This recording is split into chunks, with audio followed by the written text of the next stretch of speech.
நம்முடைய பிதாவாகிய தேவனாலும் கர்த்தராகிய இயேசு கிறிஸ்துவினாலும் நமக்கு கிருபை இரக்கமும் சமாதானமும் உண்டாவதாக. ஆமென். அல்லேலூயா. அருமையான தேவனுடைய பிள்ளைகளே, இந்த வருடம் நமக்கு நல்ல மேய்ப்பரின் ஆண்டு. அல்லேலூயா. நல்ல மேய்ப்பரின் ஆண்டு தொடங்கிய நாளில் இருந்து இன்று வரை அந்த நல்ல மேய்ப்பரை குறித்ததான சத்தியத்தை தொடர்ந்து சிந்தித்துக் கொண்டிருக்கிறோம். காரணம் என்ன என்றால், இந்த வருடம் முழுவதற்கும் மாத்திரமில்லை, நம்ம வாழ்நாள் முழுவதற்கும் அவர் நமக்கு நல்ல மேய்ப்பராய் இருந்து நம்முடைய வாழ்விலே எந்த ஒரு குறையும் இன்றி தாழ்ச்சியும் இன்றி நம்மை ஆசீர்வதித்து வழிநடத்த வேண்டும். அதை எல்லாரும் நீங்கள் நம்பிக்கையோடு அதை அறிக்கை செய்ய வேண்டும். கர்த்தர் மேய்ப்பராயிருக்கிறார், நான் தாழ்ச்சியடையேன் என்று சொல்லி ஒவ்வொரு நாளும் நாம் அதை சொல்லி செபிக்கும் பொழுது ஒரு தாழ்ச்சி இல்லாத வாழ்க்கை, குறைவில்லாத வாழ்க்கை, ஒரு ஆசீர்வாதமான வாழ்க்கையை ஆண்டவர் நமக்கு தர வல்லவராய் இருக்கிறார் என்பதை நாம் நம்பி ஜீவிக்க வேண்டும் என்பதற்காகத்தான் இந்த ஒவ்வொரு வருடமே ஒவ்வொரு வாக்குத்தத்தத்தையும் கிட்டத்தட்ட அந்த ஒரு மாதம் வரைக்கும் 4 வாரங்கள் தொடர்ந்து பிரசங்கித்து அப்படியாக மனதிலே பதிய வேண்டும் என்று நான் அதை நினைப்பதுண்டு. ஆண்டவர் அதைத்தான் உங்களிடத்திலே தாழ்மையாக செய்தியாக கொண்டு வருவார். இந்த வாரத்திலும் நாம் அந்த நல்ல மேய்ப்பர் நமக்கு என்ன சொல்கிறார் என்பதை நாம் பார்ப்போம் என்று சொன்னால், யோவான் 10ஆம் அதிகாரம் 7வது வசனத்திலே நாம் வாசிக்கும் பொழுது, யோவான் 10:7 நாம் வாசிக்கும் பொழுது, ஆதலால் இயேசு மறுபடியும் அவர்களை நோக்கி, நானே ஆடுகளுக்கு வாசல் என்று மெய்யாகவே மெய்யாகவே உங்களுக்கு சொல்கிறேன். அல்லேலூயா. நானே ஆடுகளுக்கு வாசல் என்று சொல்கிறார். I am the door. நானே ஆடுகளுக்கு வாசலாய் இருக்கிறேன். அருமையான தேவனுடைய பிள்ளைகளே, நம்முடைய ஆண்டவர் நம் ஒவ்வொருடைய வாழ்விலும் வாசலாய் இருக்கிறார். அதைத்தான் 14ஆம் அதிகாரம் 6வது வசனத்திலே வாசிக்கும் பொழுது, நானே வழியும் சத்தியமும் ஜீவனுமாய் இருக்கிறேன் என்று ஆண்டவர் சொல்கிறார். அல்லேலூயா. நானே வழியும் 14:6 வாசிங்க. அதற்கு இயேசு நானே வழியும் சத்தியமும் ஜீவனுமாய் இருக்கிறேன், என்னை அல்லாமல் ஒருவரும் பிதாவினிடத்தில் வரான் என்று ஆண்டவர் சொல்லி இருக்கிறார். அல்லேலூயா. ஆம், இந்த இடத்திலே நீங்கள் ஆங்கிலத்திலே பார்ப்பீர்கள் என்றால் I am the way என்று சொல்லப்பட்டிருக்கிறது. ஆண்டவர் தான் நமக்கு வழி, ஆண்டவர் தான் நமக்கு சத்தியம், ஆண்டவர் தான் நமக்கு ஜீவன். அல்லேலூயா. அந்த ஆண்டவர் இயேசுவை நாம் பின்தொடர்ந்தால் நமக்கு நல்ல மேய்ச்சலை கொடுப்பார். 9வது வசனத்திலே வாசிக்கும் பொழுது 10:9 யோவான் 10:9 நாம் வாசிக்கும் பொழுது, நானே வாசல், என் வழியாய் ஒருவன் உட்பிரவேசித்தால் அவன் ரட்சிக்கப்படுவான், அவன் உள்ளும் புறம்பும் சென்று மேய்ச்சலை கண்டடைவான். அல்லேலூயா. நல்ல மேய்ப்பர் அவர் காட்டும் வழி, அவரே வாசலாய் இருந்து அந்த வாசலுக்குள் நாம் பிரவேசிக்கும் பொழுது நாம் நல்ல மேய்ச்சலை கண்டடைவோம். உள்ளும் புறமும் என்று சொல்லப்படுகிறது.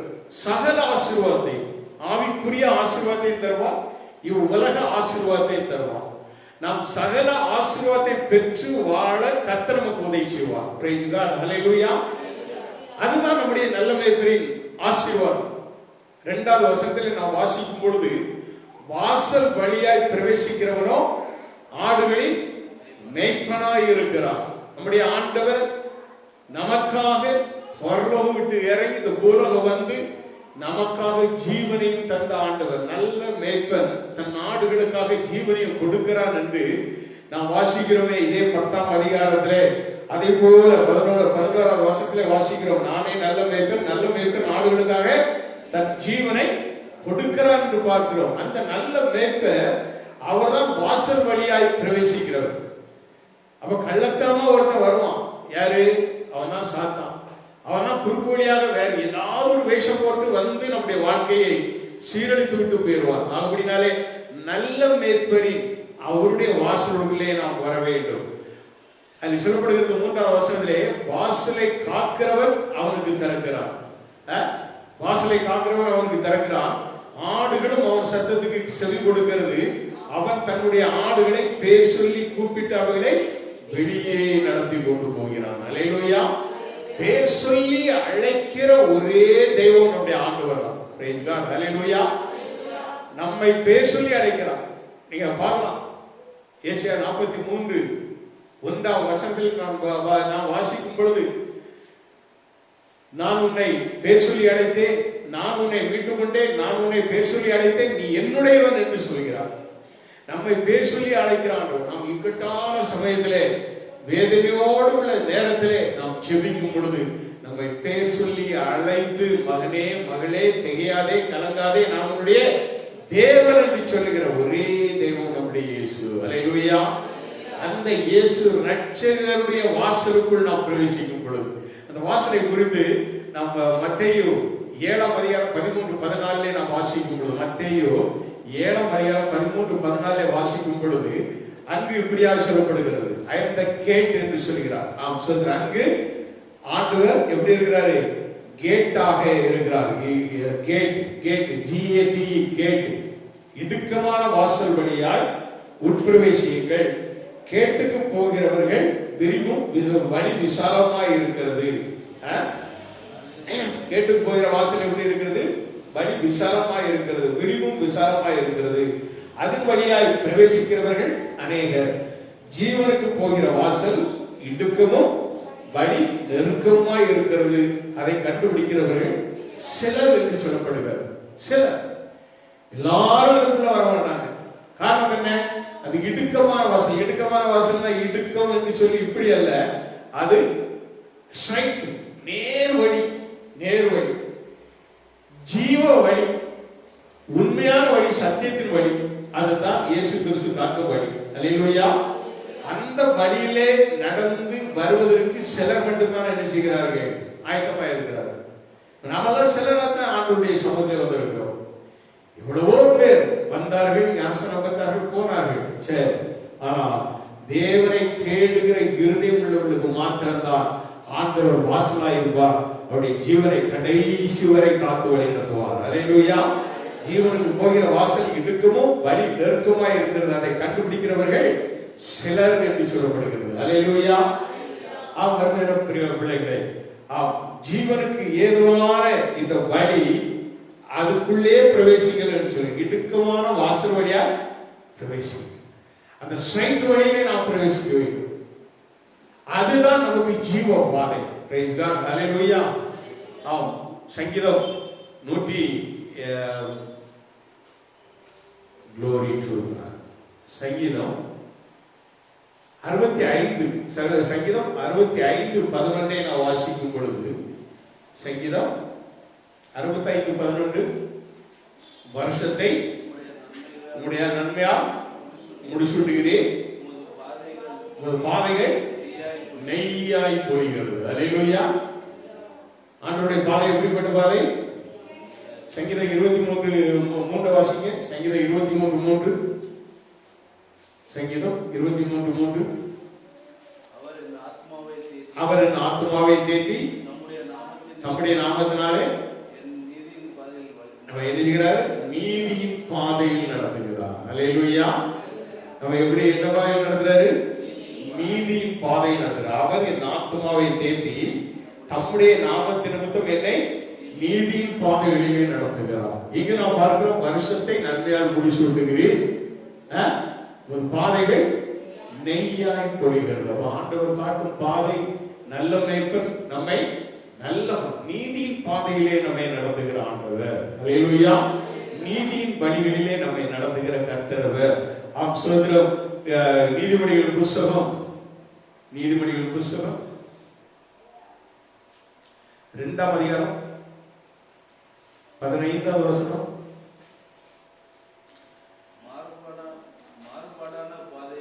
மாறுபாடான பாதைகளிலும் கோணலான வழிகளிலும் நடக்கிறவர்களுக்கு நீ தப்புவிக்கப்படுவாய். 2ஆம் அதிகாரம் 15 20வது வசனம். 20வது வசனம், ஆகையால் நீ நல்லவர்களின் வழியிலே நடந்து நீதிமான்களின் பாதைகளை காத்துக் கொள்வாயாக. ஹல்லேலூயா, ஹல்லேலூயா. இந்த 2 இடத்திலும் சொல்கிற காரியம் அதுதான். 15வது வசனத்திலே, மாறுபாடான பாதைகளிலும் கோணலான வழிகளிலும் நடக்கிறவர்களுக்கு நீ தப்புவிக்கப்படுவாய். ஆண்டவர் காட்டுகிற பாதை அநேக இக்கட்டான வழிகளிலிருந்து உன்னை தப்புவித்து நேர் பாதையிலே அந்த இடுக்கமான வாசல் வழியாக உன்னை பிரவேசிக்க செய்து உன்னை நினைச்சுவார், நித்திய ஜீவனின் ஆசீர்வாதத்தை உனக்கு தருவார். ஹல்லேலூயா. 20வது வசனம் சொல்கிறது, ஆதலால் நீ நல்லவர்களின் வழியிலே நடந்து நீதிமான்களின் பாதைகளை காத்துக் கொள்வாய். ஹல்லேலூயா. சங்கீதம் 119 105வது வசனம் சொல்லுகிறது, அவருடைய வசனம் நம்முடைய கால்களுக்கு தீபமும் பாதைக்கு வெளிச்சமாய் இருக்கிறது என்று சொல்லப்படுகிறது. அப்ப நம்முடைய பாதைக்கு வெளிச்சம் ஆண்டவருடைய வசனம். வசனம் என்று சொன்னால் வசனத்திற்கு வேதத்திலே இன்னொரு அர்த்தம் என்ன? புல். கர்த்தருடைய வசனமே புல் என்று வேதம் சொல்லுகிறது. ஏசாயா தீர்க்கதரிசி சொல்றார், கர்த்தருடைய வசனமே புல் என்று சொல்லப்படுகிறது. அப்ப அந்த புல், வசனமாகிய புல்லை நாம் மேயும் பொழுது அது நம்முடைய கால்களுக்கு தீபமும் பாதைக்கு வெளிச்சமாய் காணப்படுகிறது. ஹல்லேலூயா, ஹல்லேலூயா. நாம் சொல்ற நீதிமொழிகள் 12:28 நாம் வாசிக்கும் பொழுது, நீதிமொழிகள் 12:28 நாம் வாசிக்கும் பொழுது, glory to God, நீதியின் பாதையில் ஜீவன் உண்டு, அந்த பாதையில் மரணம் இல்லை. ஹல்லேலூயா. அப்ப ஆண்டவர் காட்டுகிறதான பாதை ஒன்று நெய்யாய் பொழிகிறதான பாதை, இன்னொன்று ஜீவன் இருக்கிறதான பாதை, இன்னொன்று நீதியின் பாதை. ஹல்லேலூயா. சங்கீதம் 23:3 நாம் பார்க்கிறோம், அவர் என் ஆத்துமாவை தேற்றி நீதியின் பாதையில் என்னை நடத்துவார். நாம் இந்த நீதிமொழிகள் 12:28 நாம் வாசிக்கிறோம், நீதியின் பாதையில் ஜீவன் உண்டு, அந்த பாதையில் மரணம் என்பதே கிடையாது. ஹல்லேலூயா. அருமையான தேவனுடைய பிள்ளைகளே, ரட்சிக்கப்பட்ட ஆண்டவரை தேடுகிற ஆண்டவருடைய கைக்குள்ளான ஆடுகளாய் நாம் இருந்தோம் என்றால் நம்முடைய வாழ்க்கையில் ஒரே ஒரு மரணம் தான். அந்த மரணம் இந்த சரீர மரணம் தான். சரீரத்தை நாம் என்ன செய்கிறோம்? மரித்து அடக்கம் செய்து விடுகிறோம். ஆத்மா எங்கு போகிறது? நித்திய ஜீவனின் வாழ்க்கைக்கு போகிறது. அந்த அதுக்கு பிறகு அதுக்கு மரணம் என்பதே கிடையாது. ஆண்டவர் இயேசுவோடு கூட அரசாளுகிறதானே அந்த ஆத்மா, இயேசுவோடு கூட வாழுகிறதான அந்த ஆத்மா. ஹல்லேலூயா. அப்படியாக நம் ஒவ்வொருடைய வாழ்க்கையும் கர்த்தராலே ஆசீர்வதிக்கப்படுகிறது. Praise the Lord. ஹல்லேலூயா. அருமையான தேவனுடைய பிள்ளைகளே, நாம் வேதத்திலே ஒவ்வொரு வசனத்தையும் நாம் வாசிக்கும் பொழுது வேதம் இதை தான் குறிப்பிட்டார். கர்த்தர் நம்மை நடத்துகிற பாதை நெய்யாய்ப்படுகிற பாதை, நீதியின் பாதை, ஜீவன் இருக்கிறதான பாதை. அப்படிப்பட்ட பாதைக்கு நம்மை அர்ப்பணித்து ஆண்டவர் இயேசு நல்ல மேய்ப்பர் இயேசு காட்டும் வழியிலே நாம் நடக்க வேண்டும். நல்ல மேய்ப்பரின் ஆண்டிலே நாம் அவர் கைக்குள்ளான ஆடுகளாய் இருந்து அவருடைய சத்தத்தை கேட்டு, யோவான் அதே 10ஆம் அதிகாரம் 26, 27வது வசனத்தை நாம் வாசிக்கும் பொழுது, யோவான் 10ஆம் அதிகாரம்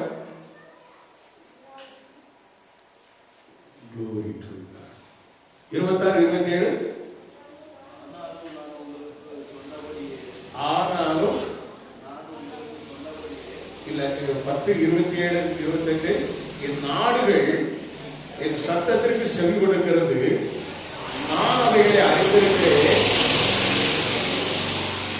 அவைகள் எனக்கு பின் செல்கிறது, நான் அவைகளுக்கு நித்திய ஜீவனை கொடுக்கிறேன், அவைகள் ஒரு காலம் கெட்டு போவதில்லை, ஒருவனும் அவைகளை என் கையில் இருந்து பறித்துக் கொள்வதும் இல்லை என்று ஆண்டவர் இயேசு சொல்கிறார். அல்லேலூயா. என் ஆடுகள் என் சத்தத்திற்கு கீழ்ப்படுகிறது. அவர் ஆண்டவருடைய சத்தத்திற்கு கீழ்ப்படிந்துள்ள ஆடுகளாய் நாம் மாறும் பொழுது நம்மை நீதியின் பாதையில் நடத்துகிறார், நம்மை நெய்யாய் பொழிகிறதான பாதையிலே நடத்துகிறார். மாத்திரமல்ல, அந்த பாதையில் என்ன உண்டு? ஜீவன் உண்டு. அதுதான் நித்திய ஜீவனின் வாழ்க்கை. அல்லேலூயா. நான் அவர்களுக்கு நித்திய ஜீவனை கொடுக்கிறேன், அவைகள் ஒரு காலம் கெட்டு போவதில்லை. கெட்டு போகாத வாழ்க்கை, வெட்கப்பட்டு போகாத வாழ்க்கை. கர்த்தருடைய பிள்ளைகளாய் ஆண்டவருடைய சத்தத்திற்கு கீழ்ப்படுகிற ஒவ்வொரு பிள்ளைகளும் அவருடைய ஆடுகளாய் நாம் வெட்கப்பட்டு போகாதபடி, கெட்டும் போகாதபடி என்றென்றும் நித்திய வழியிலே நம்மை நடத்துகிற கர்த்தர் நமக்கு இருக்கிறார். பிரைஸ் காட், ஹல்லேலூயா. அடுத்ததாக நாம் பார்ப்போம் சொன்னால் ஆப்சோதரம் நீதிமொழிகள் 3:6 நாம் வாசிக்கும் பொழுது அங்கு பார்க்கிறோம், உன் வழிகளெல்லாம் அவரை நினைத்துக்கொள், அப்பொழுது அவர் உன் பாதைகளை செவ்வைப்படுத்துவார். உன் வழிகளில் எல்லாம் அவரை நினைக்க வேண்டும். இந்த வருடத்திலே நீ செல்கிற பாதைகளில் எல்லாம் அவரை நினைத்துக் கொள். அவன் வழிகளில் எல்லாம் அவரை நினைத்துக் கொள்ளும் பொழுது அவர் என்ன செய்கிறாரு? உன் பாதைகளை செவ்வைப்படுத்துகிறார், சீர்படுத்துகிறார். கோணலான உன் வாழ்க்கையை நேர்படுத்துகிறார். அலங்கோலமான வாழ்க்கையை ஒரு அலங்காரமான வாழ்க்கையாக மாற்றுகிறார். சாம்பலுக்கு பதிலாக சிங்காரத்தை கொடுக்கிறார். அழுகைக்கு பதிலாக ஆனந்தத்தை கொடுக்கிறார். புலம்பலுக்கு பதிலாக களிப்பை உண்டாக்குகிற கர்த்தர். பிரைஸ் காட், ஹல்லேலூயா. சொல்லிக்கொண்டே போகலாம். நம்முடைய ஆண்டவர் அவருக்கு நம்முடைய வழிகளை என்ன செய்யணும்? ஒப்புக்கொடு. சங்கீதம் 37:6 நான் வாசிக்கும் பொழுது அங்கு நான் பார்க்கிறோம். என்ன வாசிங்க? சங்கீதம் 37:6. 37:5 உன் வழியை கர்த்தருக்கு ஒப்புவித்து அவர் மேல் நம்பிக்கையாயிரு, அவரே காரியத்தை வாய்க்க பண்ணுவார். ஹல்லேலூயா. அவரே நம்முடைய காரியத்தை வாய்க்க பண்ணுவோம். வேதத்துல நம்ம பார்க்கணும் சொன்னா ஆபிரகாமுடைய வேலைக்காரன் எலியாசர். ஆபிரகாமுடைய வேலைக்காரன் எலியாசர். நீங்க அந்த எலியாசரை குறித்து நீங்க பாப்பீங்கன்னு சொன்னா, இந்த எலியாசரை ஆபிரகாம் சொல்றாரு, நீ என்னுடைய இனத்தாரிடத்திற்கு போய் என் பையன் ஈசாக்கு ஒரு பெண்ணை வாங்கணும் அப்படின்னு சொல்லி அவனை பிளஸ் பண்ணி அவன் ஆலோசனை சொல்லி விட்டுறாரு. அப்போ அவன் என்ன பண்றான் தெரியுமா? அவன் ஜெபிக்கிறான், பொருத்தனை செய்கிறான். நீங்க ஆதியாகமம் புஸ்தகம் 37 ஆதியாகமம் புஸ்தகம் 24 அதிகாரம் 48வது வசனத்தை வாசிங்கன்னா, அவன் ஆண்டவர்கிட்ட சொன்ன பொருத்தனையின்படி அந்த காரியம் சம்பவித்த பொழுது அவன் ஆண்டவரை தொழுது கொள்ளுகிறான், ஆண்டவரை சோதரிக்கிறான். தன்னுடைய எஜமானனுக்கு நான் வேண்டிக் கொண்டபடியே ஆண்டவர் என்ன செய்தார்? என்னை நேர்வழியாய் நடத்தியிருந்த அந்த ஆண்டவருக்கு நன்றி செலுத்துகிறேன் என்று வாசிக்க 24 ஆதியாகமம் 48வது வசனம்.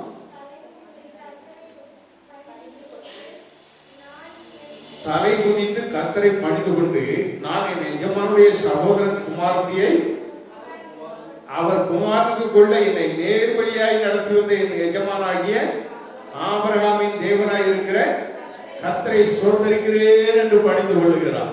காரணம் என்ன அப்படின்னா, அவரு ஆண்டவர்கிட்ட ஒரு டிமாண்ட் வைக்கிறார். 42வது வசனத்துல இருந்து 42, 43, 44 நம்ம வாசம் சொன்னா அந்த 24ஆம் அதிகாரம் 42ல வாசிக்கும் பொழுது, அப்படியே நான் இங்கு திரவண்டையிலே வந்து என் எஜமானாகிய ஆபிரகாமின் தேவனாகிய கர்த்தரே என் பிரயாணத்தை நீர் இப்பொழுது வாய்க்க பண்ணுவீரானால் அப்படின்னு சொல்லிட்டு ஒரு பொருத்தனை ஆண்டவரோடு கூட ஒரு ஜெபம். நாம இன்னைக்கு எப்படி பொண்ணை தேடி போறோம்? பொண்ணு சோப்பா இருக்காளா, படிச்சிருக்காளா, நல்ல வசதியோடு இருக்காங்களா, நகரட்டு போடுவாங்களா, பலவிதமா நம்ம பார்க்கிறோம். ஆனா அந்த வேலைக்காரர், ஆபிரகாமுடைய வேலைக்காரர் எலியாசர் என்று சொல்லக்கூடிய இந்த மனிதர் ஆண்டவருக்கு ஒரு ஜெபம் பண்றாரு, ஒரு வேண்டுகோள் வைக்கிறார். என்ன வேண்டுகோள்? வாசிக்க 43வது வசனம். இதோ நான் தண்ணீர் திரவண்டையிலே நிற்கிறேன், தண்ணீர் உள்ள வரப்போகிற கன்னிகையை நான் நோக்கி. ஒரு கன்னி பெண்ணா தேடுறாரு. அதே நேரத்துல அந்த பெண்ணு என்ன செய்யணும்ங்கிறத அவருக்கு சொல்றாரு. உன் குடத்தில் இருக்கிற தண்ணீரில் கொஞ்சம் எனக்கு குடிக்க தாய் என்று குடிக்க வேண்டும், குடிக்க தர வேண்டும் என்று கேட்கும் போது, அவ்வளவுதான், தண்ணி எனக்கு குடிக்க வேண்டும். ஒரு பொண்ணுடைய நற்குணத்தை எப்படி தெரிந்து கொள்ளலாம்னு சொன்னா, முதல்ல ஒரு வீட்டில் போய் ஒரு பெண்ணை பார்க்கும்போது ஒரு தண்ணி எடுத்துவாமா அப்படின்னு சொன்னா போதும். பொண்ணு கொண்டு வரும்போதே அந்த தண்ணிய அப்படியே சில நேரம் சில பெண்களும் அப்படி டங்கு டங்கு டங்குன்னு நடந்து வரும். பாதி தண்ணி கீழே போயிடும். அவ ஒரு நாள் குடும்பத்துல ஒரு பைசா மிச்சம் வைக்க மாட்டான். எல்லாத்தையும் கொட்டி சீரழிச்சு போயிடுவான். இது அந்த காலத்துல உள்ளது. எங்க காலத்துக்கு முன்னால எங்க அப்பா தாத்தா காலத்துல இப்படி சொல்லுவாங்க. ரெண்டாவது தலைமுடியை அப்படி விரிச்சு கொடுத்தா பேயாகும் வீட்டுல அப்படின்னு சொல்லிடுவாங்க.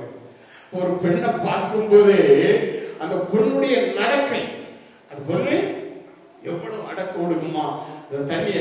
நான் ஒரு முறை ஒரு மிகப்பெரிய ஊழியக்காரர் பெங்களூர்ல அவருடைய மகனுக்கு ஒரு பெண்ணை தடுத்து 2 பேருமா போனோம்.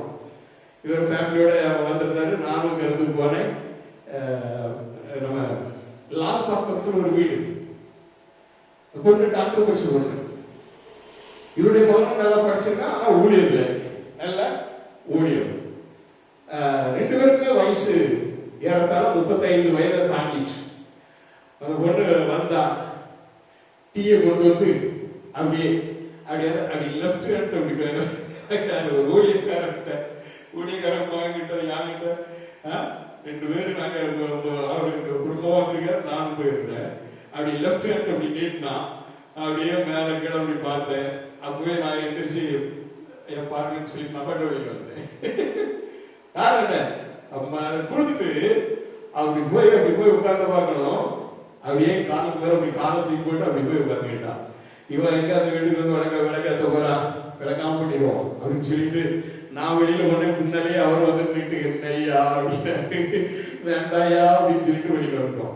காரணம் என்னன்னா, பொண்ணுடைய நற்குணங்கள் இதைத்தான் பார்க்கணும்.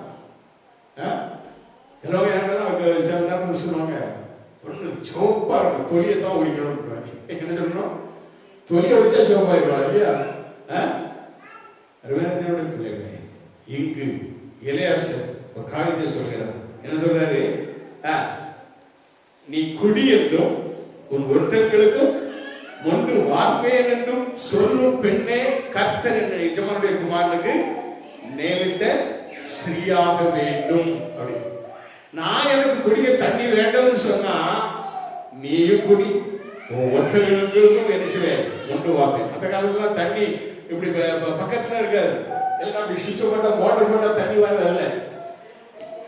பல அடிகள் 30 அடி 40 அடி 50 அடி என்று கீழே ஆழத்துல அதை ஒவ்வொரு ஸ்டெப்பா இறங்கி அப்படி எரிச்சுவாங்க. அப்படியே ஒரு தவளை மாதிரி. தவளைன்னா உங்களுக்கு தெரியுமா? குடம் தான் தெரியும்.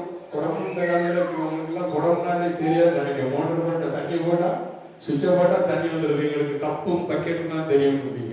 கத்துக்கு சொல்றோம். அந்த காலத்துல தவளை வச்சு விடுவாங்க. ஒரு தவளையில 1.5 கூட 2 கூட தண்ணி பிடிக்கும். அவ்வளவு பெரிய பாத்திரத்தை கீழே கொண்டு போய் மேல வர வந்து ஒரு ஒட்டகம் எவ்வளவு தண்ணி குடிக்குமா? நிறைய தண்ணி குடிக்கும். நிறைய ஒரு 10-20 கூட குடிக்கும். ஒரு ஒட்டகம். அவன் எத்தனை ஒட்டகத்துல போனான் நீங்க பாத்தீங்கன்னா கிட்டத்தட்ட ஒரு 10 ஒட்டகத்துல போயிருக்கான். அவ்வளவு ஒட்டகத்துக்கு தண்ணிய வார்த்தை அவனுக்கு குடிக்க தண்ணியை கொடுக்கிறான். இப்படி சொல்லும் பெண்ணேன்னு அவன் சொன்னா அதன்படி ஆண்டவர் நினைச்சார். ஒரு நல்ல ஒரு பெண்ணை அவருடைய எஜமானுக்கு கொடுக்கிறார். காரணம் என்ன? இவனை நேர்வழியாய், அதான் சொல்றான், என்னை நேர்வழியாய் நடத்துவார். அங்க இங்க எங்கே போய் அலைய வைக்க எதுவுமே நேர்வழியாய். அருமையான தேவனுடைய பிள்ளைகள், தாவீது சாலமோனுக்கு ஒரு அறிவுரை சொன்னார். 1 ராஜாக்களின் புஸ்தகம் 1 ராஜாக்களின் புஸ்தகத்திலே 2ஆம் அதிகாரம் 3-4 வசனங்களை வாசிக்கும் பொழுது அவர் அவனுக்காக பல நன்மையான காரியங்கள் எல்லாவற்றையும் ஏற்பாடு செய்து வைத்திருந்தாலும் இவன் சுகமாய் அரியணை கட்டிலே ஏறுவதற்கு ராஜாவாக அபிஷேகம் பண்ணப்பட்டாலும் சொல்லுகிறார். என்ன சொல்றாரு? 2ஆம் அதிகாரம் 3வது வசனத்திலே கூப்பிட்டு சொல்றாரு, நீ என்ன செய்தாலும், நீ எங்கே போனாலும் எல்லாவற்றிலும் புத்திமானாய் இருக்கிறதற்கும், கர்த்தர் என்னை குறித்து உன் பிள்ளைகள் தங்கள் முழு இருதயத்தோடும் தங்கள் முழு ஆத்மாவோடும் எனக்கு முன்பாக உண்மையாய் நடக்கும்படி தங்கள் வழியை காத்து கொண்டார். என்ன சொல்லப்படுது? தங்களுடைய வழியை காத்து கொண்டார். அப்போ இவ சிம்மாசனத்துல உட்கார்ந்தாச்சு. யாரு? சாலமோன் அரசனையில உட்கார்ந்தாச்சு. ஆனா தன்னுடைய மரணத்திற்கு முன்பதாக நீங்க அந்த 1வது வசனத்துல வாசித்து பாப்பீங்கன்னா, அவனுடைய ஆவி அவனை விட்டு பிரிய போகிறது. 2வது வசனத்துல சொல்ல, நான் பூலோகத்தார் யாவரும் போகிற வழியை போகிறேன், நீ திடமொண்டு புருஷனா இருன்னு சொல்லிட்டு தான் புத்திமதி சொல்றாரு. காரணம் என்ன? ராஜ சிங்காசனமாக காணப்படலாம், எல்லா சுகமும் உனக்கு காணப்படலாம், எல்லா விதமான சகல சௌரியங்களும் உனக்கு காணப்படலாம். ஆனால் என்ன செய்யணும்? உன்னுடைய வழியை காத்துக்கொள்ள வேண்டும். அல்லேலூயா. அது அந்த நல்ல மேய்ப்பரின் வழியிலே, தெய்வம் காட்டு வழியிலே, தேவ ஆலோசனையோடு கூட நடக்க வேண்டும் என்று அதை சொல்கிறார். அவர் சொல்றாரு, தங்கள் வழியை காத்துக்கொண்டால் இஸ்ரவேலின் சிங்காசனத்தின் மேல் வீட்டிற்கத்தக்க புருஷன் உனக்கு இல்லாமல் போவதில்லை என்று சொன்ன தம்முடைய வார்த்தையை திடப்படுத்துவதற்கும். பாருங்க, அடுத்த வசனம் வாசிங்க. மோசேயின் நியாயப்பிரமாணத்தில் எழுதியிருக்கிறபடி நீ உன் தேவனாய கர்த்தருடைய கட்டளைகளையும் கற்பனைகளையும் நியாயங்களையும் சாட்சிகளையும் கைக்கொள்ள அவர் வழிகளில் நடக்கும்படிக்கு அவருடைய காவலை காப்பாயாக. அல்லேலூயா. சொல்றார், அவருடைய காவலை காக்க வேண்டும், அந்த தெய்வத்துடைய காவலை காக்க வேண்டும். அதுதான் நீ சிம்மாசனத்திலே உறுதியாக இருக்க முடியும் அப்படின்னு சொல்லிட்டு அவனுக்கு நல்ல ஒரு புத்திமதியை சொல்றாரு. ராஜா வீட்டு பிள்ளையாக இருக்கலாம், அரியசம் வாங்கித்தான் இருக்கலாம், ஆனா நீ ராஜாவுடைய எது என்ன? அவர் சொன்ன புத்திமதி என்ன? நீ என்ன செய்யணும்? அது நியாயப்பிரமாணத்தில் எழுதியிருக்கிறபடி, வேதத்தில் எழுதியிருக்கிறபடி நீ உன் தேவனாய கர்த்தருடைய கட்டளைகளையும் கற்பனைகளையும் நியாயங்களையும் சாட்சிகளையும் கைக்கொள்ள அவர் வழிகளில் நடக்கும்படிக்கு அவருடைய காவலை, அவருடைய வழிகளில் நடந்த அவருடைய காவலை காத்தால்தான் சிங்காசனத்திலே அமர முடியும், உறுதியான சிங்காசனத்தில் அமர முடியும். நீங்க பாத்தீங்கன்னு சொன்னா, நீங்க அந்த 1 ராஜாக்கள் புத்தகத்துக்கு நீங்க அப்படியே பார்த்து வரீங்கன்னா 20 அதிகாரம் அப்படிலாம் வரும்போது நீங்க பார்க்கலாம். நீங்க வேற ஒண்ணு இல்லை, எசேக்கியா ராஜா உண்மையாக கர்த்தருக்கு முன்பாக உத்தமமாய் நடந்து கொண்டபடினாலே அவன் மரண தருவாயில் இருக்கும் பொழுது ஆண்டவர் என்ன செய்கிறார்? மறுபடியும் அவனுக்கு ஜீவனை கொடுத்து மீண்டும் 15 வருடங்கள் கூட்டி கொடுக்கிறார். அந்த 15 ஆண்டுகள் அவன் கிருபையாய் பெற்றுக்கொண்ட எக்ஸ்ட்ரா லைஃப், ஆண்டவர் கிருபையை கொடுத்த லைஃப். அந்த எக்ஸ்ட்ரா லைஃப்ல தான் அவனுக்கு ஆண் பிள்ளை பிறகு, அவனுக்கு வாரிசே பிறகு. நல்ல யோசிப்பாரு, அவன் அப்படியே செத்துருந்தாங்கன்னா அவன் வாரிசு இல்லாமலே அப்படியே போய் சேர்ந்துருவான். ஆனால் அந்த எக்ஸ்ட்ரா லைஃப்ல தான் ஆண்டவர் கொடுத்த அந்த பிளஸிங்ல கிருபையின் ஆண் பிள்ளைகளை தான் அவனுக்கு என்னது கிடைக்கிறது? ஒரு ஆண் பிள்ளை. அந்த பிள்ளைக்கு பேர் வந்து மனோவா என்று சொல்லி அவனுக்கு பேர் எடுக்கிறான். அவன் 12 வயசா இருக்கும்போது அவனுக்கு யாரு? இவங்க அப்பா இறந்து போறாரு. அவன் வந்து சிம்மாசனத்துல ஏறான். ஆனால் அவன் யாருடைய வழிகளில், தகப்பனுடைய வழிகளில் நடக்கவில்லை. தகப்பன் செய்த வழிகளெல்லாம் நடக்காம மாறுபாடாய் நடந்தார் என்று நாம் வேதத்தை வாசிக்கிறோம். எவ்வளவு கஷ்டமான காரியம். வழிகள் மாறினார். நீ ஆண்டவர் கொடுக்கிற ஒரு நல் வாழ்க்கையிலே ஒரு வழிகள் மாறினால் நீ தண்டிக்கப்படுவாய், நீ பயங்கரமான வேதனைக்குள்ளாவாய். அல்லேலூயா. அண்ணன் தேவனுடைய பிள்ளைகளை, சாலமோன் அந்த ஆலோசனை கேட்டவன் அவன் இப்பொழுது ஆலயத்தை கட்டுகிறார்.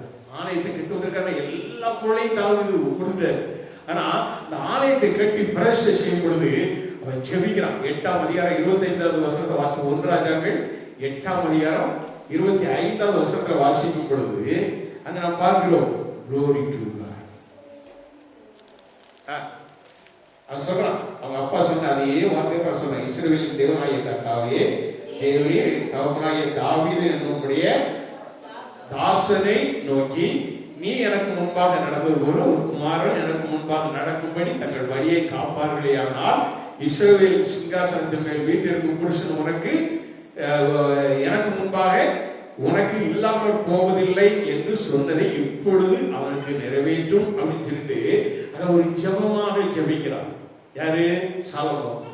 அப்பா சொன்னதுதான், நான் இப்பொழுது அந்த வழியிலே நான் அதை காத்து நடக்கிறேன் என்று சொல்லி அவன் ஜெபிக்கிறான். அடுத்த வசனம் நீங்க வாசித்து பார்த்தீங்கன்னா glory to God. ஹalleluya. 36வது வசனத்தை வாசிங்க. 36வது வசனம், பரலோகத்தில் இருக்கிற தேவரை கேட்டு உமது அடியாரும் உமது ஜனமாய் இஸ்ரவேலும் செய்த பாவத்தை மன்னித்து அவர்கள் நடக்க வேண்டிய நல்வழியை அவர்களுக்கு போதித்து தேவரீர் உமது ஜனத்திற்கு சுதந்திரமாக கொடுத்த உமது தேசத்தில் மழை பெய்ய கட்டளையிடுவீராக அப்படின்னு சொல்லி சொல்றாங்க. அது எதுக்கு அப்படின்னா, முந்தின வருஷத்துல அதுக்குள்ள வார்த்தை இருக்கு. என்ன வார்த்தை? அவர்கள் உமக்கு விரோதமாய் பாவம் செய்ததினால் வானம் அடைவட்டும் மழை பெய்யாதிருக்கும் போது அவர்கள் இந்த ஸ்தலத்திற்கு நேராக விண்ணப்பம் செய்து உம்முடைய நாமத்தை அறிக்கை பண்ணி தங்களை தேவரில் கிளேசப்படுத்துகையில் தங்கள் பாவங்களை விட்டு திரும்பினால். அல்லேலூயா. இந்த இடத்துல வந்து நான் நிறைய பேர் அப்படியே இந்த சர்ச்சுக்கு முன்னால வரும்போது அப்படியே கும்பிடுவாங்க. சரமெல்லாம் நின்று கும்பிடுவாங்க. நான் மேல அப்படியே பார்ப்பேன், ஆண்டவரே ஏதோ ஆலயத்தை நோக்கி வேண்டிக் கொள்கிறார்கள், வேண்டுதல் நிறைவேற்றும். முதல்ல அவங்க பாவத்தை மன்னித்து என் நாமம் தரிக்கப்பட்ட ஜனங்கள், வேதம் சொல்கிறது 2 நாளும் 7:14 நினைக்கிறேன், என் நாமம் தரிக்கப்பட்ட ஜனங்கள் தங்களை தாழ்த்தி ஜெபம் பண்ணி இல்ல பாவ அறிக்கை செய்யணும். அதுக்கு வாசிங்க 7:14 7:14 1 நாளாமா 2 நாளாமா? 2 நாளாவும் 7:14 என் நாமம் தரிக்கப்பட்ட என் ஜனங்கள் தங்களை தாழ்த்தி ஜெபம் பண்ணி என் முகத்தை தேடி தங்கள் பொல்லாத வழிகளை விட்டு திரும்பினார், அப்பொழுது பரலோகத்தில் இருக்கிற நான் கேட்டு அவர் பாவத்தை மன்னித்து தேசத்துக்கு சேமத்தை கொடுப்பேன் என்று ஆண்டவர் சொல்கிறார். அல்லேலூயா. அப்ப எப்பொழுது பாவம் மன்னிக்கப்படணும், பாவத்தை அறிக்கை செய்யணும். பாவத்தை அறிக்கை செய்கிற எந்த ஆத்மாக்களும் ஆசீர்வதிக்கப்படும். அவர்கள் தங்கள் பொல்லாத வழிகளை விட்டு மாறணும் அப்படின்னு சொல்றாரு. அல்லேலூயா. அதுவும் பண்ணாமல் நமக்கு 40வது வருஷத்துல வாசிப்போம். 1 ராஜாக்கள் 8:40, தேவரீர் எங்கள் பிதாக்களுக்கு கொடுத்த தேசத்தில் அவர்கள் உயிரோடு இருக்கும் நாளெல்லாம் உமக்கு பயப்படும்படிக்கு தேவரீர் ஒருவரே எல்லா மனுபுத்திரன் இருதயத்தையும் அறிந்தவர் ஆதலால் நீர் அவனவன் இருதயத்தை அறிந்திருக்கிறபடியே அவனுடைய வழிகளுக்கு தக்கதாக செய்து அவர் அவனுக்கு பலன் அளிப்பீராக. அல்லேலூயா.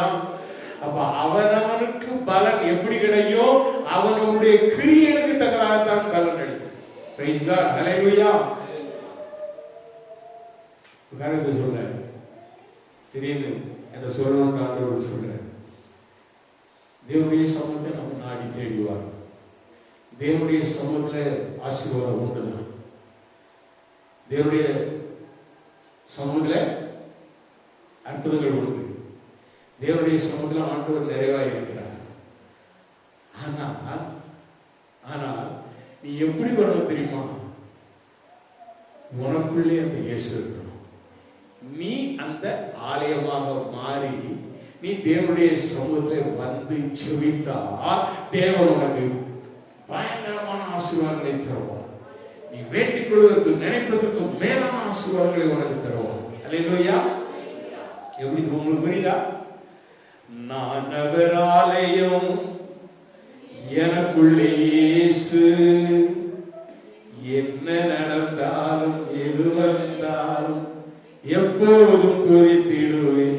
நான் அவர் ஆலயம். அப்ப நாம் அவருடைய ஆலயமாக மாறி நமக்குள்ளே இயேசு, அந்த இயேசுவோட நீ உள்ளவா? நீ அப்படி வந்து கூப்பிடு. ஏதோ ரட்சிக்கப்பட்டேன் ஏதோ ஏதோ என்று நினையாமல் உனக்குள்ளே இயேசு வாழ வேண்டும். நீ அந்த ஆலயமாக மாறி ஆலயத்துக்குள்ள வந்து பாரு, கர்த்தர் நீ வேண்டுவதற்கு நினைப்பதற்கு மேலான ஆசீர்வாதத்தை தருவார். உன் வழிகள் எல்லாம் மாறணும், உன்னுடைய ஜீவிதம் எல்லாம் மாறணும். கர்த்தர் உன்னை ஆசீர்வதிக்க விரும்புகிற கர்த்தர். Praise God. ஹல்லேலூயா. வெறும் நேற்று வந்தவரை நான் இன்னைக்கு வந்த பார்த்தா நாளைக்கு வருவேன் அப்படின்னு சொல்லிட்டு நீங்க உங்களுடைய வழிகளை மாற்றது கிடையாது, உங்களுடைய ஜீவியத்தை மாற்றது கிடையாது, உங்களுடைய செயலை மாற்றது கிடையாது. எப்போதும் வர சண்டே மட்டும் அப்படி வந்து தலையை காமிச்சு அப்படி போறாங்க. அது பிறகு எங்க போறாங்க, என்ன எங்க ஏதாவது இருக்காங்களா, போறாங்களா, வச்சாங்க, ஒண்ணுமே தெரியாது. அப்படி ஒரு வாழ்க்கை வேண்டாம். நீ அவருடைய ஆலயமாக மாறி அவருடைய ஆலயத்துக்குள்ள வா. அனுதினம் ஆண்டவரோடு ஒப்புரவாயிப்பா. கர்த்தரும் வழிகளில் எல்லாம் உன்னை காத்துக் கொள்வார். பிரைஸ் காட், ஹல்லேலூயா. பிரியமானவர்களே, 58வது வசனம் 44 58 நாம் வாசிக்கும் பொழுது, நீருடைய ஜனங்களை, 1 ராஜாக்கள் 8ஆம் அதிகாரம், நீருடைய ஜனங்களை அனுப்பும் வழியிலே அவர்கள் தங்கள் சத்துருக்களோடு யுத்தம் பண்ண புறப்படும் போது நீர் தெரிந்து கொண்ட இந்த நகரத்துக்கும் உங்களுடைய நாமத்துக்கும் நான் கட்டின அந்த ஆலயத்துக்கு நேராக கர்த்தரை நோக்கி விண்ணப்பம் பண்ணினார். பர்வத்தில் இருக்கிற தேவரீர் அவர்கள் விண்ணப்பத்தையும் வேண்டலையும் கேட்டு அவர்கள் நியாயத்தை விசாரிப்பீராக என்று சொல்லி செபிக்கிறார். அருமையான தேவனுடைய பிள்ளைகளை, 58வது வசனத்துல வாசிக்கும் பொழுது, நாம் அவருடைய வழிகளில் எல்லாம் நடக்கிறதற்கும் அவர் நம்முடைய பிதாக்களுக்கு கட்டளையிட்ட அவருடைய கற்பனைகளையும் அவருடைய கட்டளைகளையும் அவருடைய நியாயங்களையும் கைக்கொள்வதற்கும் நம்முடைய இருதயத்தை தம்மிடத்தில் சாய பண்ணுவாராக என்று சொல்லப்படுகிறது. நம்முடைய இருதயமெல்லாம் கர்த்தரை சார்ந்து காணப்படும். கர்த்தரை சார்ந்து வாழ்கிற வாழ்க்கை, வார்த்தையின் மேலே நம்பிக்கை, அவர் தோள்களின் மேலே நாம் சாய்ந்திருந்து அனுதினமும் அப்படிப்பட்ட ஒரு அனுபவம் நமக்கு வேண்டும். அதிகாலையிலே எழுந்து நீங்கள் ஆண்டவரை தேடுகிற ஒரு வாழ்க்கை வேண்டும். அதிகாலையிலே எழுந்து கர்த்தரை தேடுகிற வாழ்க்கை, அப்படிப்பட்ட ஒரு வாழ்க்கை ஆண்டவருக்கு உங்கள் வழிகளை ஒப்புக் கொடுங்க. ஏசாயா 30ஆம் அதிகாரம் 21வது வசனம் சொல்கிறது. ஏசாயா 30ஆம் அதிகாரம் 21வது வசனம், நீங்கள் வலதுபுறமாய் சாயும் போதும் இடதுபுறமாய் சாயும் போதும் வழி இதுவே, இதிலே நடவுங்கள் என்று உங்களுக்கு பின்னாலே சொல்லும் வார்த்தையை உங்கள் காதுகள் கேட்கும். அல்லேலூயா. இயேசுவை சார்ந்து, இயேசுவே வாசல், அவருடைய வாசலுக்குள் நான் பிரவேசிப்பேன் என்று சொல்லி நீங்கள் முழுமையாக உங்களை ஒப்பு கொடுத்து நீங்கள் வாழ்ந்தால், அப்பொழுது நீங்கள் வலதுபுறமாய் சாயும் போதும் இடதுபுறமாய் சாயும் போதும் வழி இதுவே என்று, அல்லேலூயா, இதுதான் வழி என்று காட்டுகிற வழி இதுதான் என்று உங்களுக்கு சொல்கிற ஆண்டவர்.